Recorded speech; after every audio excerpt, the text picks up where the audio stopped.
Hello, and welcome to episode 2 of the Motley Collector. This episode will be about animation cells and animation collecting.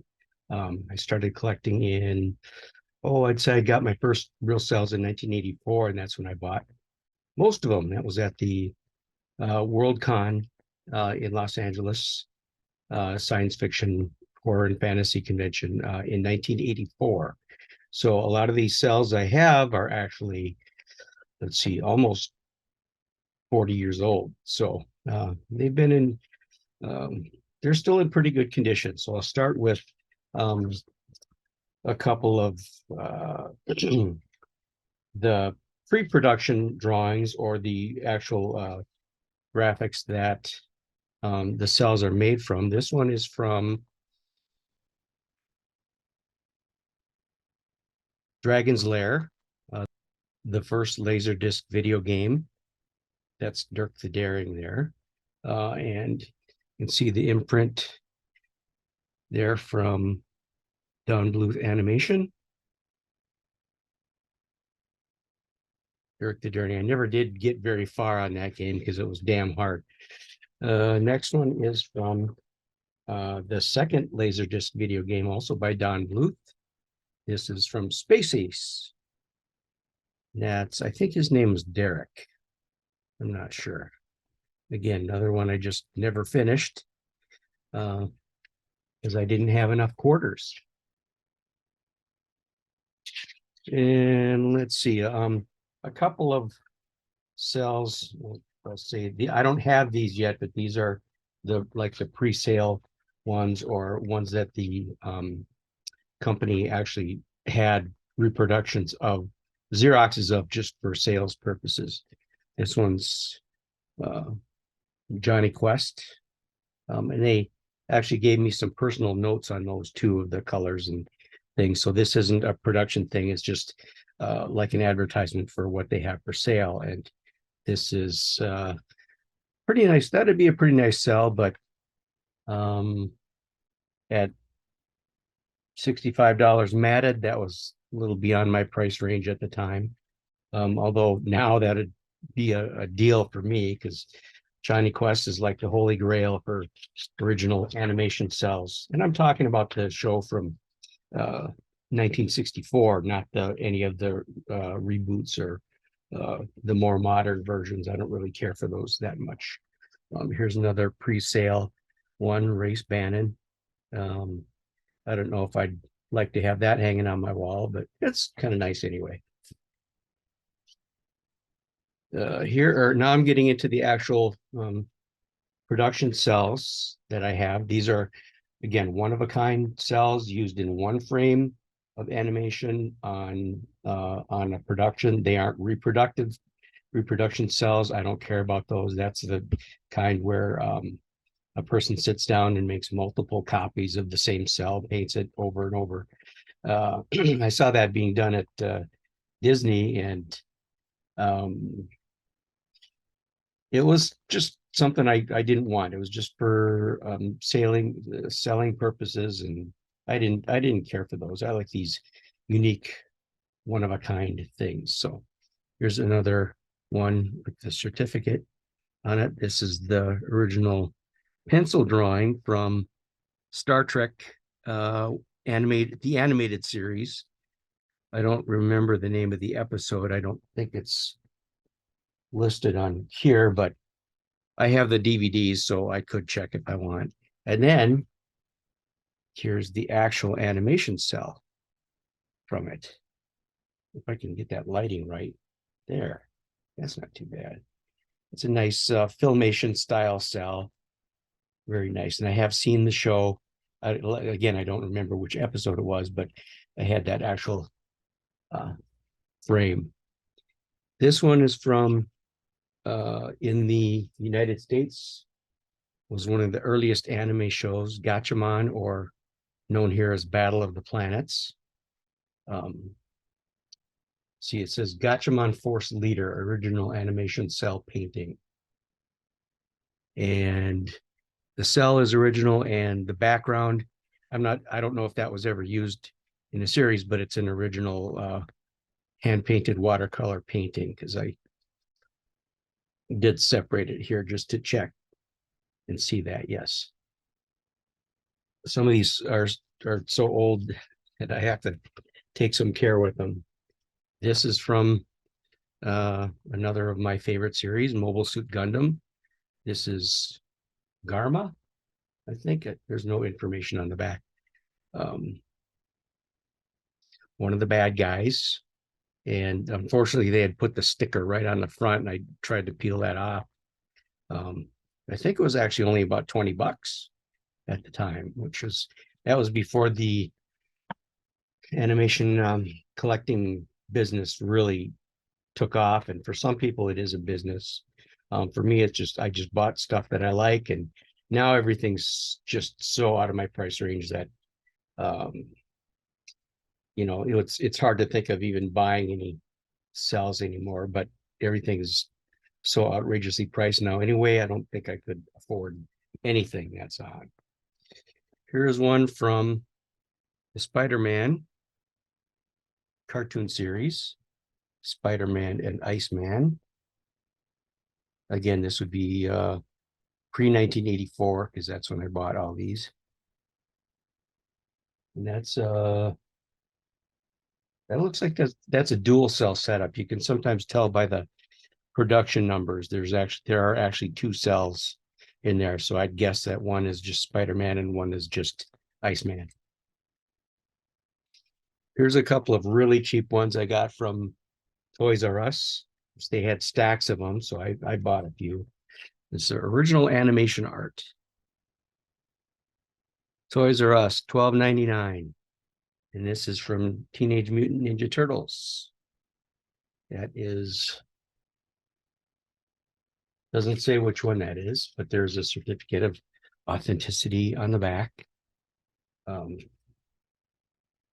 And while the cell is original, the background is a color reproduction, but that's okay. And I haven't, as you can see, I've never bothered opening it. I don't have a reason to. Actually, look at that. $6.48. Maybe I should have bought some more.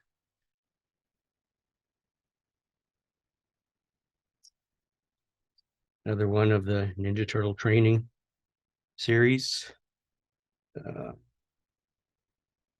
Splinter, and I guess the L would mean that's Leonardo. Again, another reproduction background, not the original, but the Cels are original one-of-a-kinds.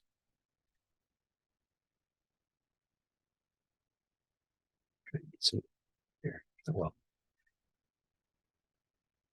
and one more from that bunch I bought in that day. Master Splinter. Again, just the cell part is the original on clear film, and then the rest of this is a reproduction, like a Xerox background.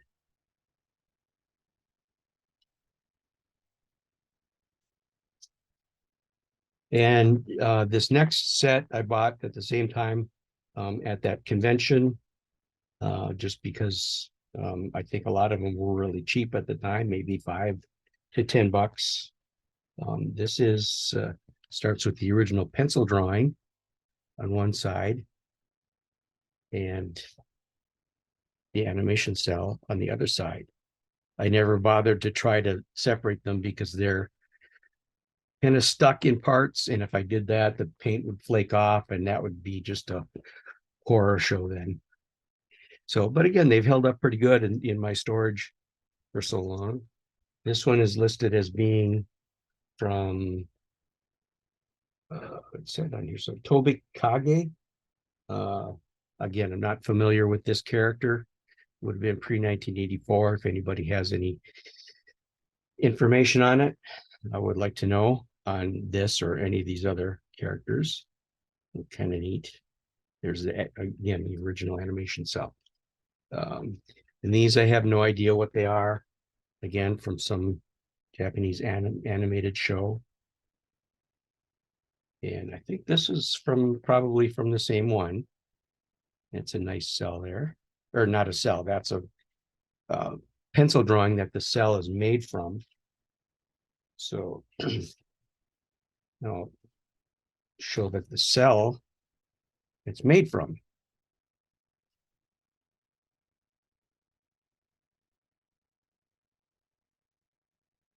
And next, this is a really cool pencil drawing here. You can see some of the detail on there. It's really, really nice stuff. And then the cell is on this side.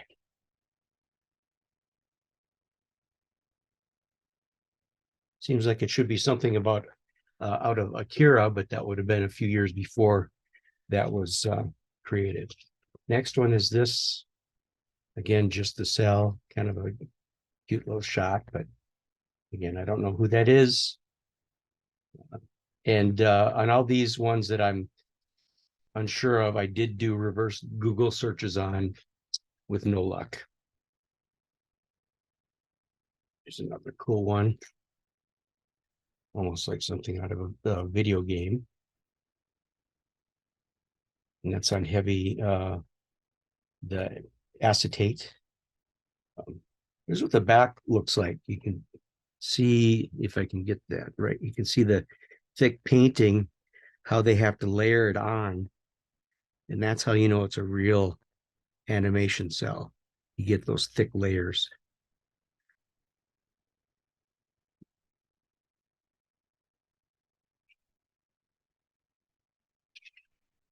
Another one, I believe it's from the same show.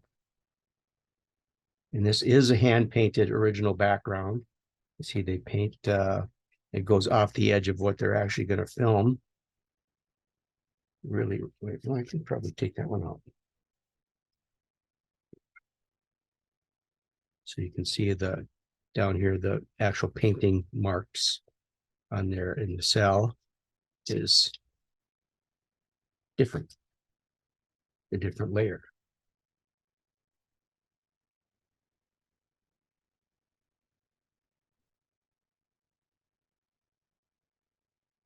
That's the danger of pulling these old things out, as they tend to discombobulate. Here's a really nice pencil drawing. And it's got all the color markings on that in Japanese. Obviously, this is from some anime. I think it's the character that we saw before. I might have to have my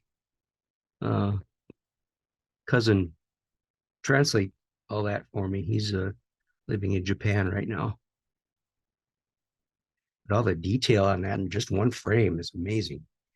And of course, that turns into this.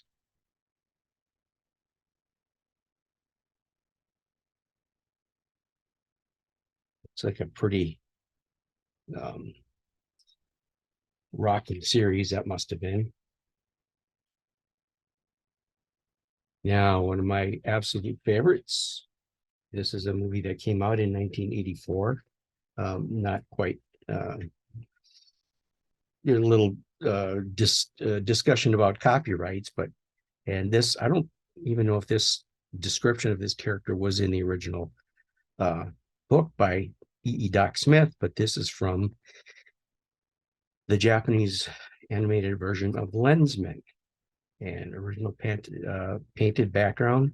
I remember we had just seen it at the convention, in the convention theater, and came out, and lo and behold, there are some cells that somebody's selling. So they had three. I bought one, my buddy bought one, and there was one other one that, in retrospect, I wish I would have bought, because I came to like the character, but we just left that third one there. I wish I'd gotten that one too. But just look at I like the shadowing and the depth of just a single animation cell. It's just amazing. This is from Lensman, the Japanese version of Lensman, 1984. Now we come to some of my prize and very favorite set there. This is from 1981's Heavy Metal, the Harry Canyon sequence. These are the first the three bad guys in that first sequence. Wild, wicked, wild movie. A lot of different animation styles, and this is this is a 3-cell setup. So each of those characters are on a different cell. I'm not going to try to take them apart because again, it's the old paint tends to stick, and I don't want it to flake off. So that's going to stay. I'll show the back. Again, the back here, you can see how thick that paint is on there, and all done in layers. And it's a real animation cell. So what they do for animation, of course, have the lines on the front on the acetate, and then they actually paint it from the back. So they have to paint the outside first and then layer it this way to get that depth. And here you definitely have to stay within the lines. So sorry about any reflections there. This is only my second video podcast, so I might have a few things to work out. Again, here's another one from Heavy Metal, 1981. This is from the Stern sequence, or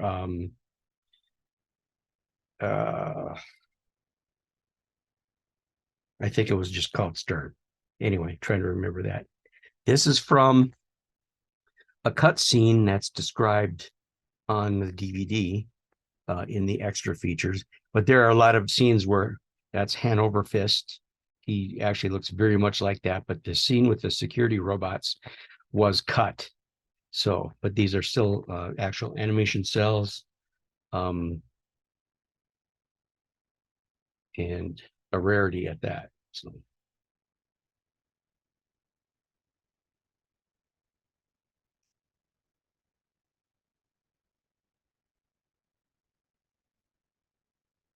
And here is from the main sequence. One well remembered is from the Tarna sequence. This is one of the elders. I was able to match this up to an actual frame of the film. Like the other one too, with the three guys.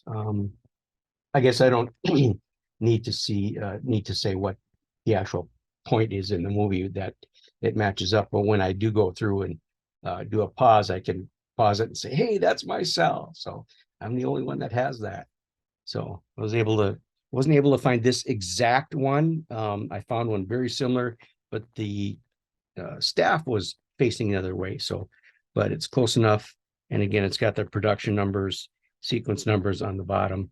So you can tell that was really used in a scene. And again, that nice painting on the back. See how that paint comes through.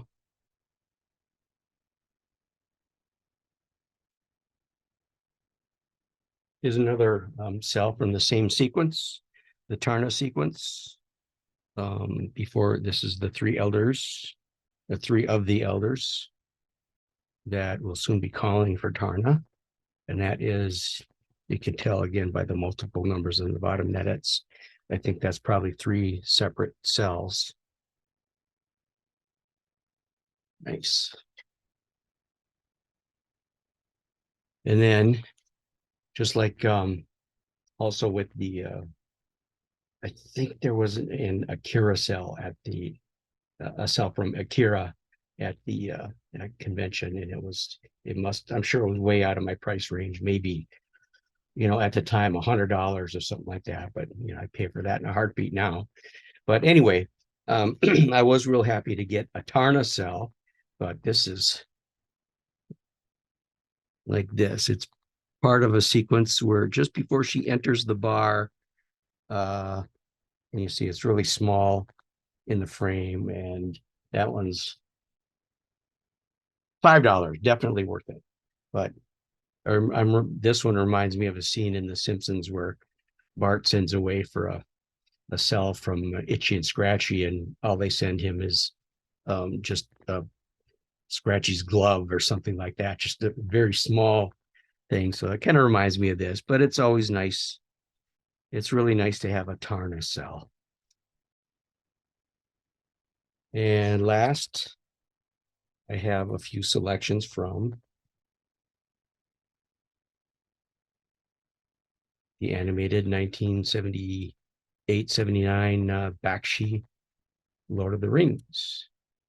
And this is the pencil drawing from the scene just as they're leaving Rivendell.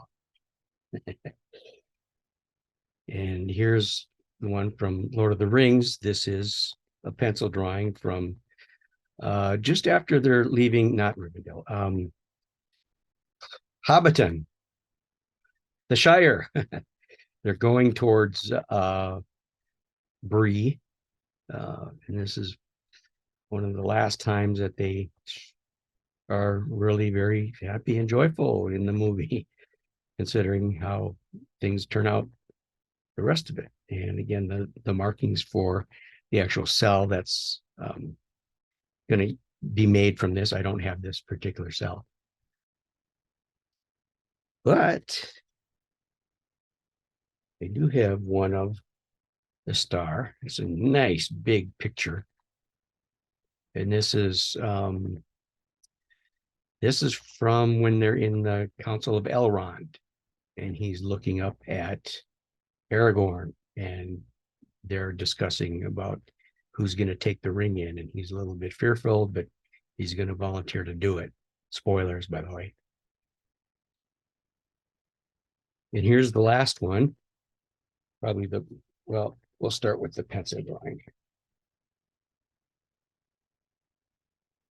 Frodo and Sam, near the very end of the movie, as they're marching into Mordor. But the cell was put together with Gollum. Oh, let's keep that lighting there. So that's really nice. This is like the the prize of my collection. Just very beautifully done. Huge figures, all eyes open, very expressive. And I don't have any idea what I paid for that, but whatever it was worth it. And I think it's worth a lot more now. I'm not looking to sell any of these. Maybe they'll go through my estate, or, unless someone has their heart set on getting one of these, not my major ones, my favorite ones, but maybe some of the Japanese ones that I'm unfamiliar with, they could contact me. But that is my animation cell collection.